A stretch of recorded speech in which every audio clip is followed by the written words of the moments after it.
اس مہینے کے اس پہلے عشرہ میں 3 رمضان المبارک شہزادی رسول سیدہ کائنات سیدہ طیبہ طاہرہ زاہدہ عالمہ فاضلہ سیدہ فاطمہ رضی اللہ تعالی عنہا آپ کا یوم وصال ہے۔ چند باتیں سیدہ کائنات کے حوالے سے اور چند باتیں ماہ رمضان المبارک کے حوالے سے عرض کروں گا۔ رب ذوالجلال عمل کی توفیق عطا فرمائے۔ جس طرح ہمارا یہ طریقہ کار ہوتا ہے کہ اس مہینے کے اس عشرہ میں جس بھی عظیم ہستی کا یوم وصال یا یوم ولادت ہو یا جس ہستی کا یوم ہو تو ان کا ذکر خیر کیا جاتا ہے تاکہ ان کی نگاہ کرم شامل حال ہو سکے۔ سیدہ کائنات سیدہ فاطمہ رضی اللہ تعالی عنہا، آپ کی عظمت، آپ کی شان، آپ کا مقام، آپ کا مرتبہ، رب نے آپ کو جو عزتیں دی، رب نے آپ کو جو دل عطا فرمایا، رب نے آپ کو جو عبادت کرنے کا ملکہ عطا فرمایا، میں کہتا ہوں قیامت تک ہم ذکر کرتے رہیں پھر بھی ہم اس کا حق ادا نہیں کر سکتے۔ سیدہ فاطمہ رضی اللہ تعالی عنہا، آپ کے لیے، آپ کی عظمت اور شان کے لیے، آپ کے مناقب کو بیان کرنے کے لیے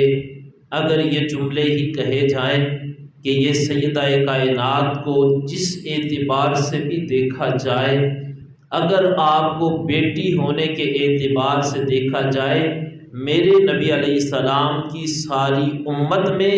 سیدہ کائنات بیٹی ہونے میں اپنی مثال آپ نظر آتی ہے۔ اگر سیدہ کائنات سیدہ فاطمہ رضی اللہ تعالی عنہا آپ کو ایک بیوی کے مرتبہ کے لحاظ سے دیکھا جائے، اس امت میں سیدہ کائنات بیوی ہونے کے اعتبار سے اپنی مثال آپ نظر آتی ہے۔ اگر سیدہ کائنات کو ایک ماں ہونے کی حیثیت سے دیکھا جائے تو میرے نبی علیہ السلام کی ساری امت کے اندر اگر دیکھا جائے تو سیدہ کائنات ماں ہونے کے اعتبار سے اپنی مثال آپ نظر آتی ہے۔ اور پھر میں کہتا ہوں کہ آج زمانہ یہ نعرہ لگاتا ہے یا حسن یا حسین، آج زمانہ ان کے نام کو اپنی زبان سے لینا اعزاز سمجھتا ہے، آج زمانہ ان کے نام کا ذکر کرتا ہے، لیکن اگر اس بات پر غور کی جائے کہ حضرت سیدنا امام حسن امام حسین رضی اللہ عنہما زمانہ ان کا نام لینا فخر سمجھتا ہے، کائنات والے ان کی مثالیں دیتے ہیں، اگر اس بات پہ ہم غور کریں کہ امام حسن اور امام حسین کو یہ شان کیسے ملی، ان کو یہ مقام کیسے ملا، انہوں نے اس مرتبے کو کیسے پایا، تو یقیناً اگر ایک سید الاسقیاء بنے اور دوسرے سید الشہداء بنے تو اس کے پیچھے سیدہ فاطمہ کی تربیت ہمیں نظر آتی ہے۔ سیدہ کائنات رضی اللہ تعالی عنہا، آپ کی تربیت نظر آتی ہے کہ آپ نے اپنی زندگی کا ایک ایک لمحہ، ایک ایک دن، ایک ایک رات، ایک ایک لمحہ رب ذوالجلال کی فرما برداری کے اندر بسر کیا اور اپنے بابا کی شریعت پر عمل کیا، عمل کرنے کے بعد اولاد کی تربیت کی اور اپنی اولاد کو بتایا، اے میرے شہزادوں، اگر تم نے کامیاب ہونا ہے، اگر تم نے عزت پانی ہے، اگر چاہتے ہو کہ زمانہ تمہاری عظمتوں کا اعتراف کرے تو پھر تمہیں اپنے بابا کے دین سے وفا کرنی پڑے گی۔ اگر تم اپنے بابا کے دین سے وفا کرو گے، کائنات کا رب قیامت تک تمہارے نام کو روشن فرما دے گا۔ یہ سیدہ کائنات سیدہ فاطمہ رضی اللہ تعالی عنہا آپ کی سیرت اور آپ کی صورت کا پیغام ہے کہ آپ نے اپنے اقوال سے، اپنے افعال سے، اپنے اعمال سے، اپنی تربیت سے، اپنی سیرت سے وہ کام کر دکھایا کہ قیامت تک سیدہ کا ذکر بھی ہوتا رہے گا، سیدہ کے شہزادوں کا ذکر بھی ہوتا رہے گا، اور قیامت تک سیدہ کائنات کے غلاموں کا ذکر بھی ہوتا رہے گا۔ سیدہ کائنات کی عظمت کے کس پہلو پر بات کی جائے، آپ کی سیرت کے کس پہلو پر بات کی جائے کہ قیامت کا دن ہوگا، سیدہ کائنات کا جب گزر ہوگا، نبیوں کو حکم ہوگا، بڑی بڑی ہستیوں کو حکم ہوگا، اپنی نظروں کو جھکا دو، عرض کریں گے مالک کون آنے لگا ہے، کس کا گزر ہونے لگا ہے؟ حکم ہوگا جس کا گزر ہونے لگا ہے، نہ وہ عام ہے، نہ اس کی نسبت عام ہے، نہ اس کا شوہر عام ہے، نہ اس کے بیٹے عام ہیں، ان کا یہاں سے گزر ہونے لگا ہے جن کے بابا کو زمانہ سید الانبیاء کے نام سے جانتا ہے، ان کا یہاں سے گزر ہونے لگا ہے جن کے شوہر کو زمانہ شیر خدا کے نام سے جانتا ہے، ان کا یہاں سے گزر ہونے لگا ہے جن کے ایک بیٹے کو زمانہ سید الاسقیاء کے نام سے جانتا ہے، ان کا یہاں سے گزر ہونے لگا ہے جن کو زمانہ ان کے ایک بیٹے کو سید الشہداء کے نام سے جانتا ہے۔ پھر اعلان ہوگا لوگوں جن کا جہاں سے گزر ہونے لگا ہے زمانہ انہیں سیدۃ النساء کے نام سے جانتا ہے۔ فرمایا قیامت کے دن جب سیدہ کا گزر ہوگا انبیاء بھی اپنے نظریں جھکا لیں گے، کیوں کہ سیدہ کائنات کا وہاں سے گزر ہونے لگا ہے۔ اب اگر ہم اس بات پر ہی غور کریں یہ مقام کیسے ملا، یہ مرتبہ کیسے ملا کہ قیامت کے دن اتنا انعام ملے گا، اتنی عظمتیں ملیں گی، اتنی رفعتیں ملیں گی، اس کے اگر ہم بیک پہ غور کریں وجہ کیا ہے تو سبب یہی ہے سیدہ نے زندگی گزاری شریعت مصطفیٰ پر عمل کر کے۔ تو جب زندگی میں رب کی فرما برداری ہو پھر مرنے کے بعد بھی کائنات کا رب اس کو عزت عطا فرماتا ہے۔ جب زندگی کا ایک ایک لمحہ اطاعت خدا بندی میں گزر جائے، بلکہ سیدہ کے حوالے سے کتابوں میں آتا ہے کہ حضور علیہ السلام کے ظاہری وصال کے بعد سیدہ فاطمہ کبھی مسکرائی بھی نہیں تھی، پریشان رہتی، بابا تو چلے گئے ہیں، اور ہے بھی بڑی لاڈلی، اولاد ساری والدین کو لاڈلی ہوتی ہے۔ حضور کی چاروں بیٹیاں عظمت والی، شان والی، مقام والی، حضور چاروں سے پیار کرتے، لیکن سیدہ کائنات سب سے چھوٹی تھی، پھر حضور پیار بھی زیادہ کرتے تھے۔ تو اب حضور کے وصال کے بعد آپ کبھی مسکرائی نہیں تھی۔ ایک دن حضرت سیدتنا اسماء بنت امیس رضی اللہ تعالی عنہا، آپ اور سیدہ فاطمہ آپس میں بیٹھی ہیں اور بیٹھ کر باتیں کر رہی ہیں، ان باتوں میں حضرت سیدہ اسماء بنت امیس رضی اللہ تعالی عنہا، یہ اسماء بنت امیس جناب ابو بکر صدیق رضی اللہ تعالیٰ عنہ کی اہلیہ ہیں۔ آپ اور سیدہ فاطمہ آخری لمحات میں آپس میں بیٹھی تو سیدہ اسماء بنت امیس نے کہا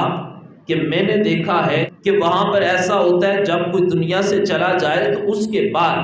کھجور کی جو شاخیں ہوتی ہیں وہ ڈولی پہ کھڑی کر دی جاتی ہیں تاکہ کوئی میت کو دیکھ نہ سکے اور اس کا پردہ بحال رہ سکے۔ اب جب اس چیز کا ذکر کیا کہ میں نے حبشہ میں یہ دیکھا ہے کہ جب کوئی فوت ہو اس کے بعد ڈولی جو ہوتی ہے اس کی شکل بنائی اور کہا کہ کھجوروں کا جو شاخیں ہیں وہاں پر کھڑی کر دی جاتی ہیں، تو سیدہ فاطمہ رضی اللہ تعالی عنہا آپ خوش ہوئی، آپ نے کہا یہ مجھے بنا کر دکھاؤ۔ اب حضرت اسماء بنت امیس نے وہ شکل بنا کر دکھائی، کہا اس طرح ڈولی بنتی ہے، اس طرح کھجور کے درخت کی شاخیں اوپر لگائی جاتی ہیں، پھر میت نظر نہیں آتی۔ تو آپ فرمانے لگی میں اکثر پریشان رہتی تھی اس وجہ سے کہ میری زندگی میں کبھی غیر محرم نے مجھے نہیں دیکھا، میں نے اپنی زندگی اللہ کی فرما برداری میں بسر کی، لیکن مجھے ڈر کیا رہتا تھا کہ جب میں دنیا سے جاؤں ایسا نہ ہو کہ میرے مرنے کے بعد کسی غیر محرم کی مجھ پر نظر پڑ جائے۔ اب آپ نے ایسے کرنا ہے جب میں دنیا سے جاؤں تو میرے جانے کے بعد اسی طرح جس طرح مجھے بنا کر دکھایا ہے اسی طرح آپ نے کرنا ہے، تاکہ دنیا سے جانے کے بعد بھی کوئی مجھے نہ دیکھ سکے۔ یہ سیدہ کائنات سیدہ فاطمہ رضی اللہ تعالی عنہا کا تقویٰ تھا، ان کا پردہ تھا، ان کا دین مصطفیٰ پر عمل کرنا تھا، شریعت مصطفیٰ کے مطابق زندگی کو گزارنا تھا۔ جب ایسی رفت والی، ایسی عظمت والی، ایسی شان والی زندگی گزار کر کوئی دنیا سے جاتا ہے، وہ ظاہراً تو دنیا سے جاتا ہے لیکن کائنات کا رب قیامت تک ان کے نام اور کام کو روشن فرما دیتا ہے۔ اس لیے آج ضرورت اس امر کی ہے کہ ہم اپنی اولادوں کی تربیت، بالخصوص اپنی بچیوں کی تربیت سیدہ کائنات سیدہ فاطمہ رضی اللہ تعالی عنہا کی سیرت کے مطابق کریں۔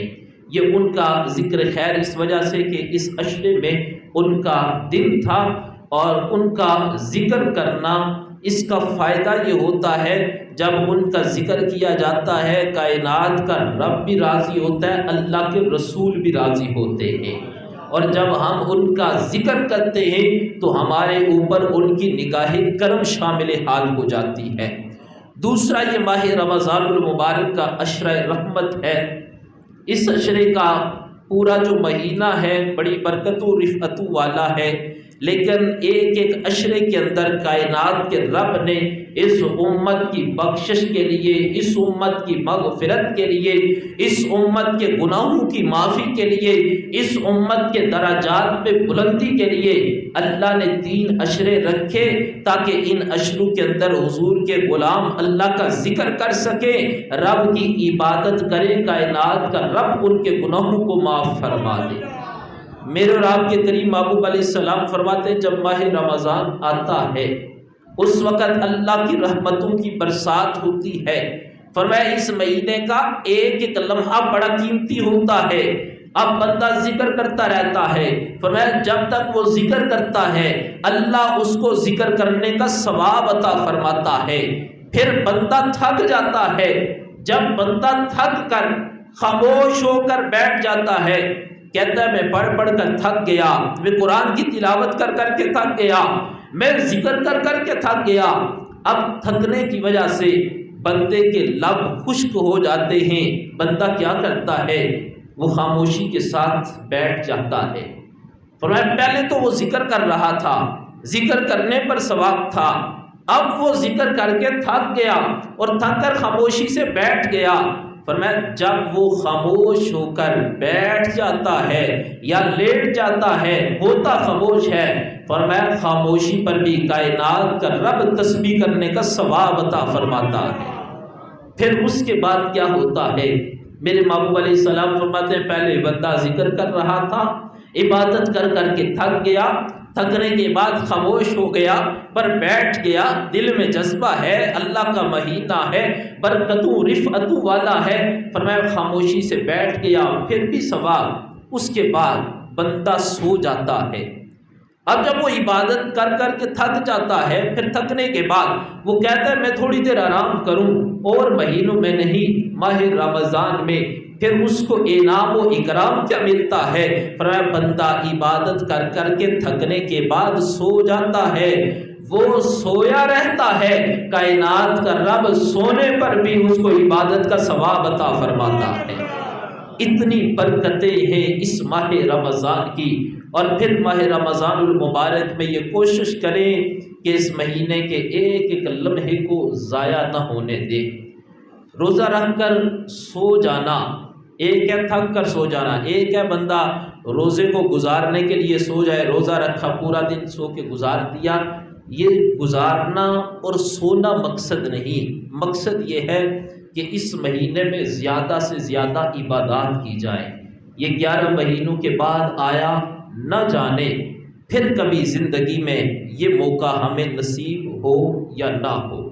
کتنے دوست ہوتے ہیں ایک سال روزہ رکھتے ہیں، اگلے سال بیماری کی وجہ سے وہ روزہ نہیں رکھ سکتے، عبادات نہیں کر سکتے۔ کچھ ہوتے ہیں وہ اس دنیا کو چھوڑ کر چلے جاتے ہیں۔ تو ماہ رمضان المبارک کا ایک ایک لمحہ بڑا قیمتی ہے، اس کو ضائع نہ کریں بلکہ کوشش کریں کہ اس میں زیادہ سے زیادہ عبادات کی جائیں۔ اللہ تعالی ہم سب کو اس مہینے میں زیادہ سے زیادہ عبادات کرنے کی توفیق عطا فرمائے۔ وما علینا الا البلاغ۔